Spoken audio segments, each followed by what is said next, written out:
Hey everyone, Piano Man Chuck here, and I'm here today with the Korg Kross 2 second revision. And I kind of reviewed this about 4 years ago when they came out with the original Kross, the Kross 1. Although it wasn't called the Kross 1, it was just the Kross. Now, this one, like the original Kross, comes in two different versions, an 88 key and a 61 key. And the cool thing about those is it runs on batteries. Yes, it comes with an AC mains power adapter so that you can run it plugged into the wall, or you can hook up six AA batteries here and run it on batteries. That is so cool, and that goes for both models. Now, the 88 key version weighs about 27 pounds, and the 61 key version weighs about 8.4 pounds.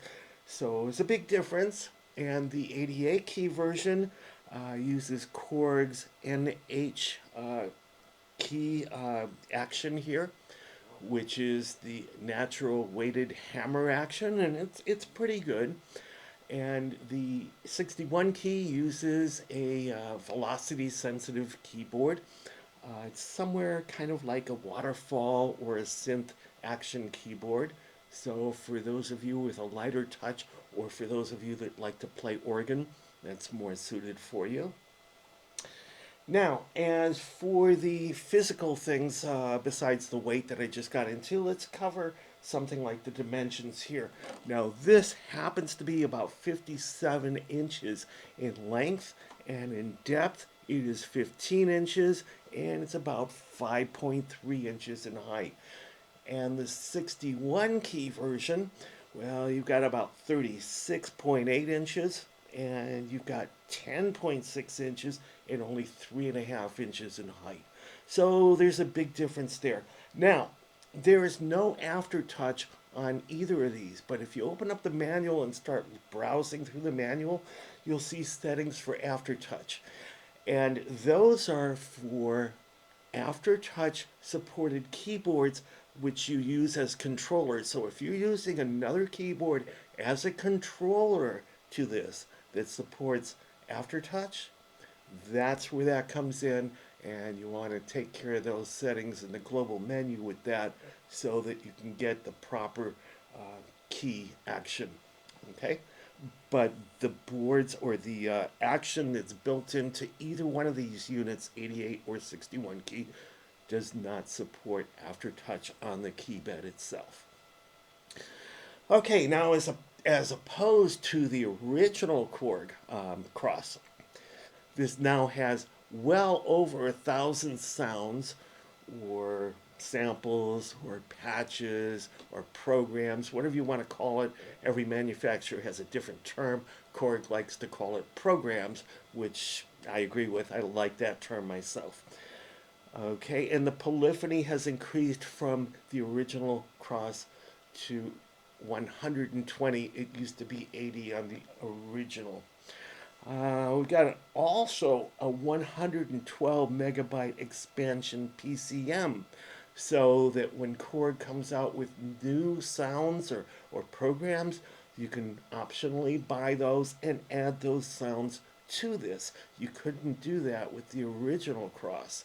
So, although it's not a sampling keyboard, and I'm going to get into that technical bit in a little bit, you can add new sounds through that PCM method that they have now. Okay, and also a great thing that they added is this real-time control over here. People were asking for real-time controls on the original Kross. Korg was listening, and they gave it to you with the Kross 2. And I'm going to get into that a little bit more in detail a little bit later in this video. Okay, and now there is sampling on this, and it's not quite what you think. Now it has these pads here, 16 pads, and you can sample onto each one of these pads up to 14 seconds. So you have 14-second samples per pad, and you've got 16 pads, but it's not true sampling in the case where if you like a certain sound or whatever and you want to make it part of the keyboard, it does not take a sound and spread it out. In fact, it has where if you like a sample on one of the pads, you can convert it. It has a conversion thing where you can convert it to the keys, but it's limited to a certain amount of keys, and it's not true sample spreading. Right? It does not have that, so that's kind of a downside to this. Uh, as far as the sampling goes, it's limited to these pads. Now, they have favorites. You know, other manufacturers call it registrations or memories or setups. This is favorites, where you configure something just the way you like it and you save it as a favorite. You've got 128 favorites now as opposed to 64 favorites that you had on the Kross one. And also now, if you're using a DAW, a DAW, or a digital audio workstation, which is basically like sequencer software on your PC or computer, this can now run as a VST on your DAW. How cool is that? You got this whole keyboard available to you as a VST on your DAW. That is really a feat. That's really nice. I love that feature. And they've got a step sequencer now for your drums. So, I mean, they had that before. One of my favorite features on this board. And as far as the USB cable, you know, they always had MIDI over USB. Now they've added audio over USB. So you have MIDI and audio over one single USB cable. How cool is that? Although personally, I still use the left and right outs and record those individually. That seems to be the norm or the standard for a lot of keyboards. But for those of you that want to go direct, single USB cable, you can take care of MIDI and audio all in one cable. All right, so let's start going through some of the things about these. Let's start with the ins and outs. All right, over here you've got your DC input of 9 volts. And again, this is an adapter that comes with it that plugs into your AC mains, so you can plug it into the wall. But again, they've got a compartment over here where you can hook up 6 AA batteries to get your 9 volts, and you can run this on battery power. Very cool.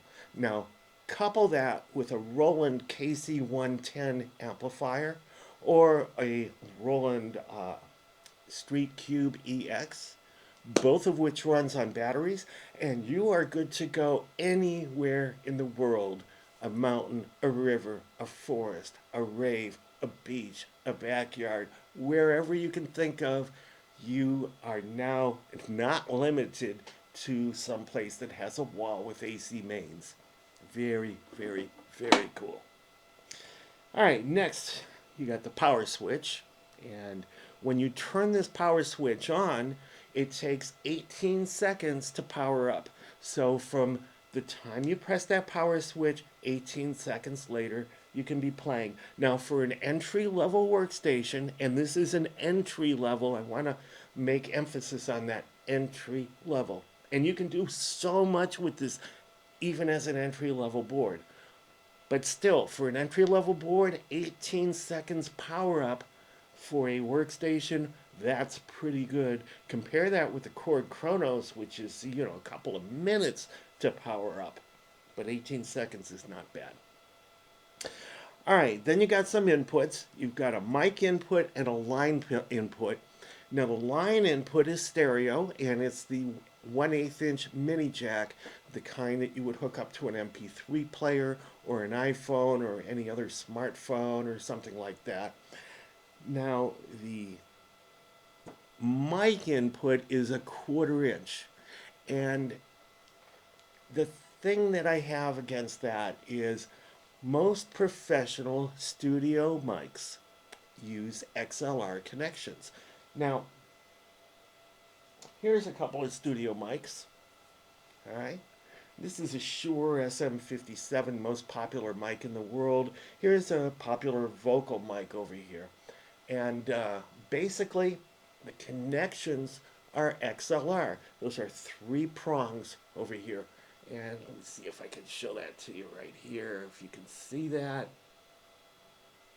So the problem is you have some nice studio mics and you need to get that into 1/4 inch. So the way to do that, I mean, the cables that you hook up to it are all also going to be XLR cables. So you hook up an XLR cable, all right, and at the other end you've got the three-prong XLR. So you're going to have to buy an adapter like this that will convert XLR like this to 1/4 inch. And it's a good thing that it's 1/4 inch because 1/4 inch connections are pretty solid. So when you plug that in the back, it's going to be pretty solid. As opposed to like an 1/8 inch, if they did that, this thing weighs so much and the 1/8 inch is such a kind of a loose connection, it's going to degrade that over time and it's going to get loose. So it's good that it has a 1/4 inch connection. So I just wish that they had an XLR connection to begin with, then you wouldn't have to go through something like this.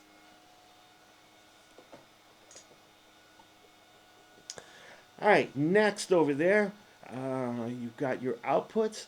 You've got left and right 1/4 inch, which is pretty standard. And if you're in a band, you just want to hook up the left, which would be your summarized mono, left and right, all in one channel, so you can hook that up to your PA or amp for live performance. And over here, you've got USB. So you can take your USB and hook it up to your computer. And like I said, you've got MIDI and audio over USB, which is pretty cool. Next to that, you've got an SD card input. So unlike a lot of other boards that have USB thumb drives that you can plug in here, they choose to go the SD card route instead. Okay. After that, you've got MIDI, standard legacy MIDI, which is great. Love that. Standard legacy MIDI for in and out, which means not only could you use this with your computer, but you can use this with any other device or keyboard or anything that supports the old legacy 5-pin DIN MIDI. That's great. Plus to Korg for that. And then you've got three types of pedal inputs. You've got your standard expression pedal type of input so that you can hook an expression pedal up to this. You've got a switch type input so that you can hook up a switch type pedal. And you've got a damper type input so that you can hook up a damper pedal or a sustain pedal. They're both the same thing. And it supports half pedaling. So if you're using something like a Korg DS1H like I'm using, it supports half damping, and that is cool. They also have the new Korg DS2H, same thing, little different casing, does the same job. All right, now here's the thing. This is 57 inches long, which is fine, but they have the pitch bend and modulation wheels right here to the left of the key bed, and they have two switches here labeled switch 1 and switch 2 also to the left of the key bed.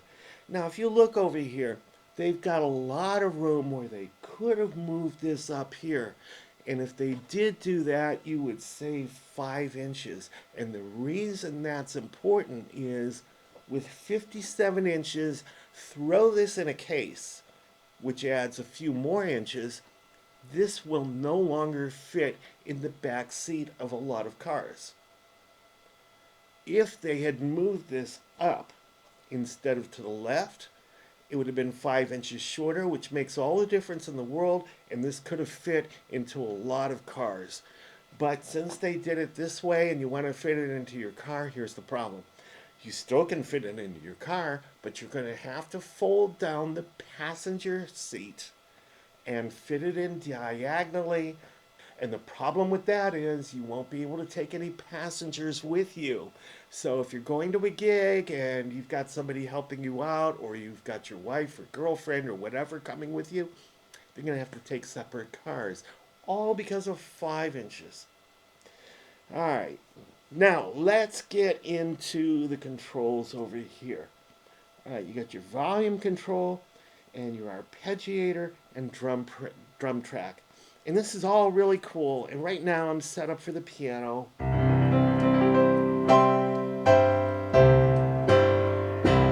And there's 64 different pianos, and I've demoed them all in another video, so you might want to check those out. The pianos are actually pretty cool there. But when you try a piano, you can just press drum track, and each piano has its own unique drum track, so you can start playing.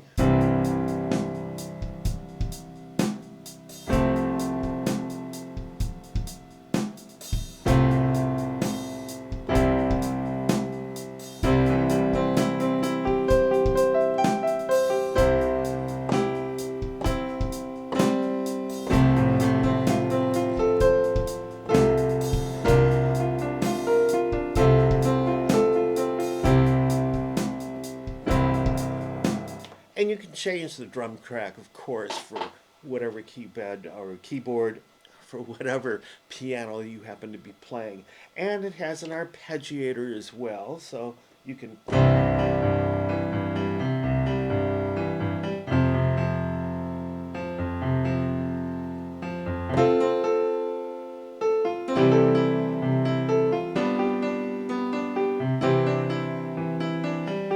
do a lot of cool stuff with that too. And when you're doing the drums and the arpeggiator together,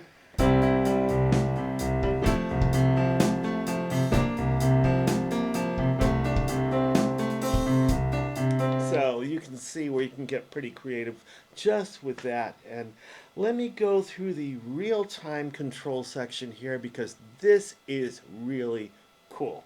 All right, with the real-time controls, you've got 2 switches and 2 knobs up here.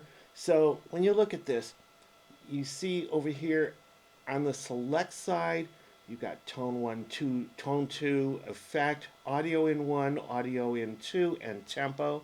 And on the switch side, you've got velocity, octave, master effects, on, off, mic line, tap. And then you've got 2 potentiometers or rheostats or controls over here, knobs. On, off, attack, insert effects, gain, vocoder, and tempo. And on the second one, you have resonance, release, M effects, reverb, M effects 2, reverb, effects control, ARP, gate. So let's say I want to add some reverb to this. And I'm seeing reverb right here on the MFX2 reverb, and that's in the effects section. So what I want to do is I want to hit select until I get to that row. Now I'm on that row, and I can control my reverb.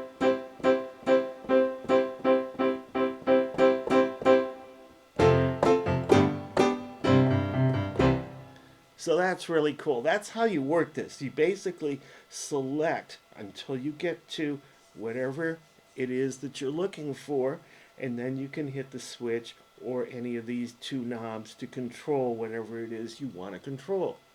Very cool. All right, now on the category section here, you'll see 16 different categories.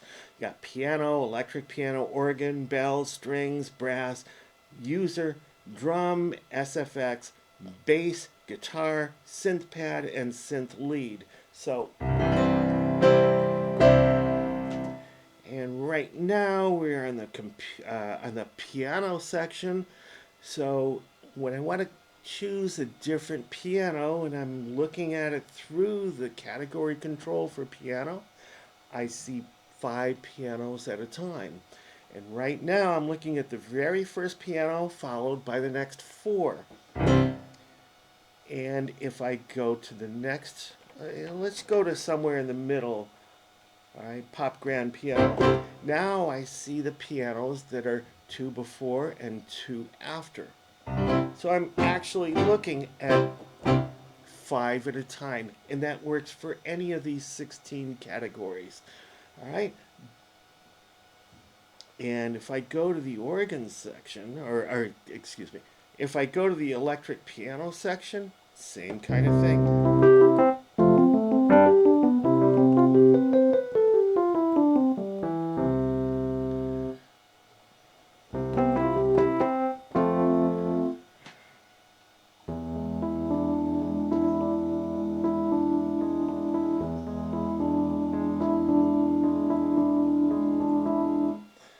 All right, so you can see how this works for all of these different categories. Let me just go back to the piano section. All right, and beneath that, I've got combi, mode program, sequencer, layer split, and audio recorder. So if I go to the combi section, here, the first thing I'm looking at is piano and strings.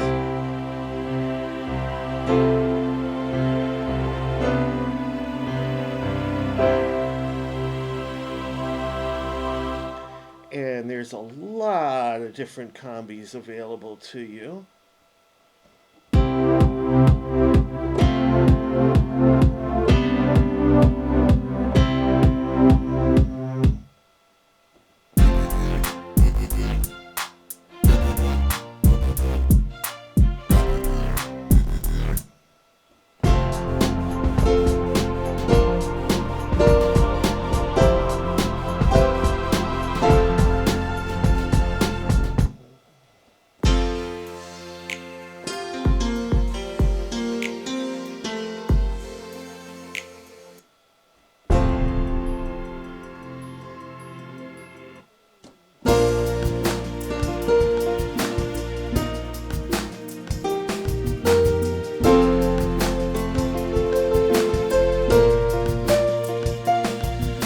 And if you look, you'll notice that on all of these, you'll see that they've layered up to 16 different programs here.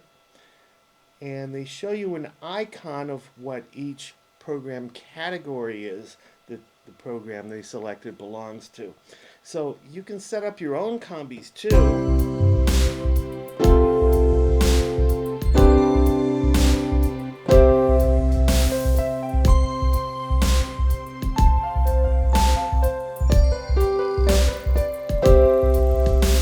But these are just pre-programmed combis that I'm dealing with right now. All right, and then program mode is what I was in when I first started, and that's, individual instruments at a time, and you can choose up to 64 different pianos. Then you go to the electric piano section, and however many they have there, you can choose from there, and then organ section, and so on and so forth. All right, layers and splits, it's really easy. You can see over here, you press split.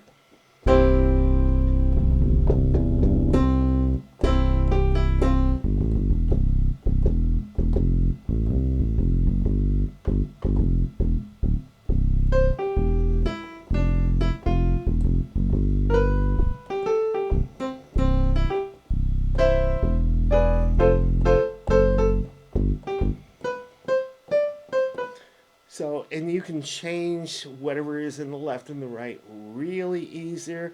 And then you can go over to the layer section. All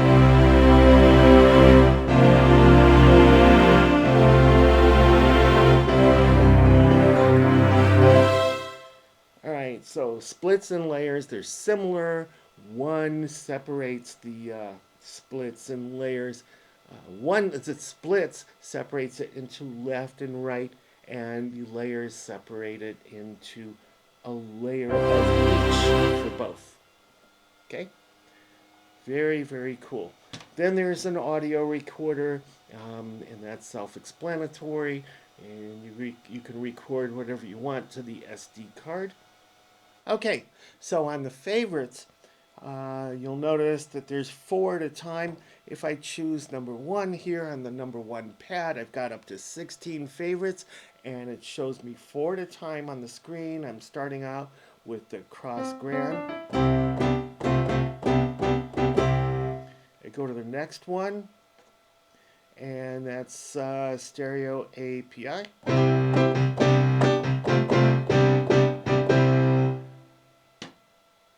Next one, EDM piano.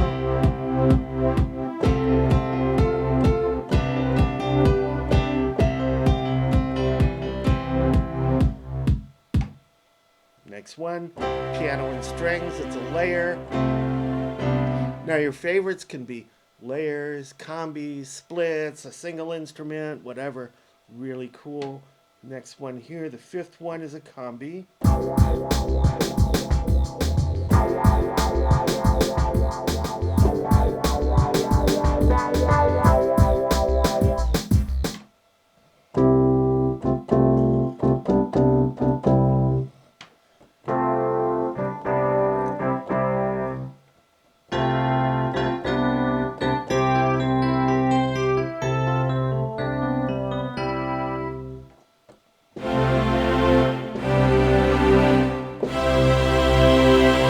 Well, you get the idea. So each one of these, right now,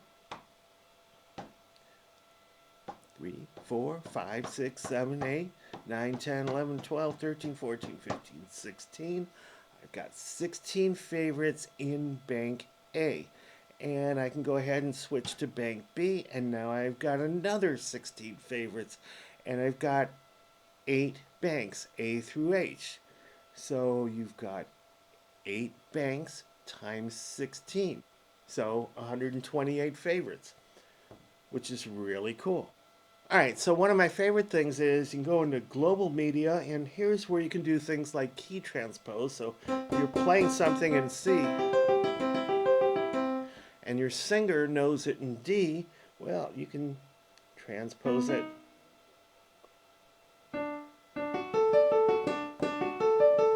You're playing in C, but it's coming out in D. So that's where transpose comes in. And aftertouch this is what I mentioned. This is where you can control incoming keyboard controllers. Not this one. The built-in key bed does not support aftertouch on these models. And one of the coolest things they've done, if you'll notice over here where it says Korg, it's all lit up. This is where you can actually control the brightness of that. You can make it brighter up to a scale of 0 to 9. That's the brightest. Or you can turn it off, or you can make it anything in between. Now, I think it would have been so cool if Korg would also include in their menus color, because that could match your mood. Red, blue, green, yellow, whatever. That would be really cool. And I think they'll probably do that in a future version. All right, now, when you go into the sampler section where you've got 16 pads, and each one can have a sample of up to 14 seconds. Here we go.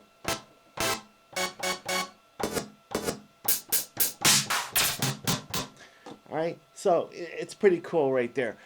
But if you hold, then you get the whole sample.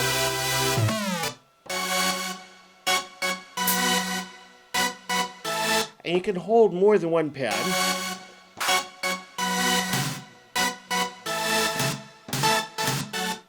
Okay, now they also have a hold button here, so if you press the hold button and press a pad, then you get the whole thing. It saves you from holding and pressing the pad at the same time. Okay, so that's really cool.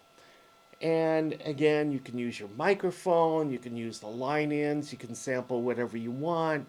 And again, it's limited to playing back that 14-second or up to 14-second sample on these pads. Okay? And that's pretty much it in a nutshell for this instrument. Now, let me go over some of the things that I don't like. Now, as I mentioned before, the pitch bend and the modulation wheel are to the left of the keys. That adds 5 inches to the unit, and it could save 5 inches by moving it to above the keys. There's plenty of room here, and that can make a difference as to whether this will fit in the back seat of your car or not. All right, the other thing I don't like is there's a USB Type B only there so that you can hook this up to your computer. But unlike other keyboards, they don't have the Type A. So unfortunately, something like this, which is a USB LED light, won't work. You know, they chose to use the SD card route instead. And if they had chosen the USB Type A instead, this would have been really good because you could plug it into the back here and aim it right here at the real-time control section, because if you're doing a gig where it's dark on stage, you're not going to be able to read this. This would have come in handy to compensate for that lack of light. All right, and the transpose function, even though they have the transpose function here, which is great, other keyboard manufacturers have been criticized about this in the past, where they want it where it's just one button right there on the main panel. Instead, on this model, you have to press the function key and then you get to the transpose menu. So that's a couple of keystrokes. So that's one strike against Korg on that. All right, another thing, this storage compartment over here, which is really cool. It's unique. I haven't seen anything like that on another keyboard, but let's face it, this really doesn't hold much of anything. And if you look at the Sweetwater review, they say that you can put stuff like pedals in there. No, I'm afraid not. You cannot put pedals in there. This is a Korg DS1H pedal. There is no way you can put that in here. No way. Just way too big for that space. And even if you take one of these small little switch pedals, cheap little switch pedals, you can put that in here, but even still, it's too tall. You cannot close it. So there isn't even room for a switch pedal. Now, you might be able to take some cable. This is your typical cable. And you know what? Even with these cables, there's not room for that either. All right, but what there is room for, and like I said, if you're going to use the microphone to go to that 1/4-inch line or microphone input, and you need this adapter here to convert from XLR mic to 1/4-inch, that fits. All right, that's one of the few things that fit in there. So let's call it what it is. It's a tiny, tiny little storage compartment. And I wish Sweetwater would get their facts straight before they start saying things like you could put a pedal in there. No way. And which reminds me, that takes me to the next gripe of what I don't like. I don't like that they have a 1/4-inch input for microphone. It would be much better if they had an XLR input so that you don't have to go and get an adapter like this. And the last thing, and this might be really important to a lot of people. Now, the key travel here is short. It's about 3/8 inch as opposed to about a 1/2 inch on other keyboards. It does take some getting used to, but once you're used to it, you're fine, no problem. I don't have a problem with this board anymore either. But for the first 20 minutes or so, it took a little bit of getting used to. So that's one thing.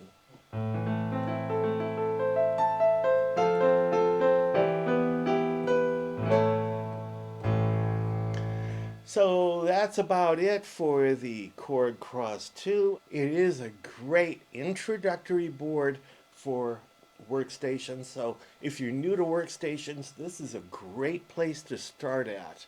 So I can't recommend this enough. If you are a novice, an amateur, or you just want to get into workstations and learn all about it and all that kind of stuff, fantastic board. +1 for Korg. Piano Man Chuck, peace out. Thanks for watching.